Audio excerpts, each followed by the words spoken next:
अमचन music की शानदार प्रस्तुति।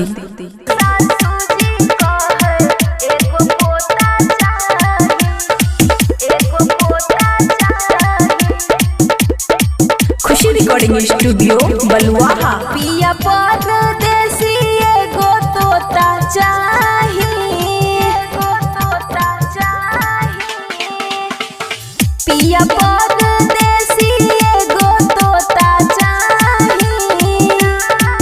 सासू जी कहे एगो पोता चाहिए, यो बलबू सासू जी कहे एगो पोता चाहिए।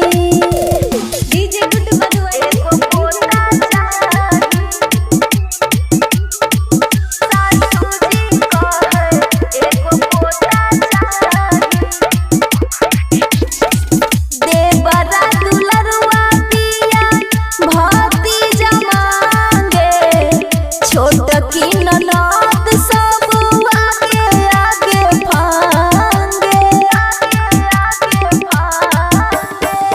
देवरा दुलरुआ पिया भक्ति जमांगे, छोट की ननद सब आगे आगे भांगे।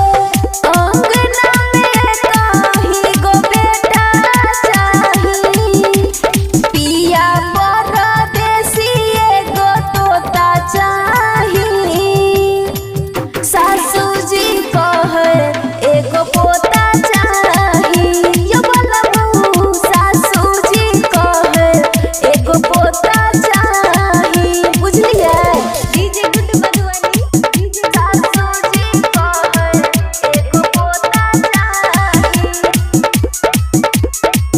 एगो पोता चाहिए।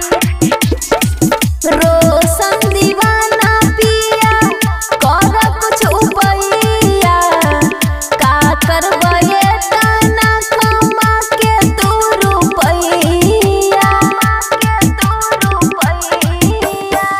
चंदन चांद पिया कर कुछ उपैया, का करबे तना कमा के तू रुपैया।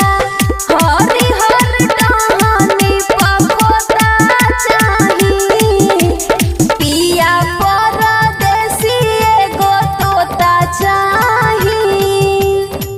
सासू जी कहे एगो पोता चाहिए, यो बलबू सासू जी कहे एगो पोता चाहिए।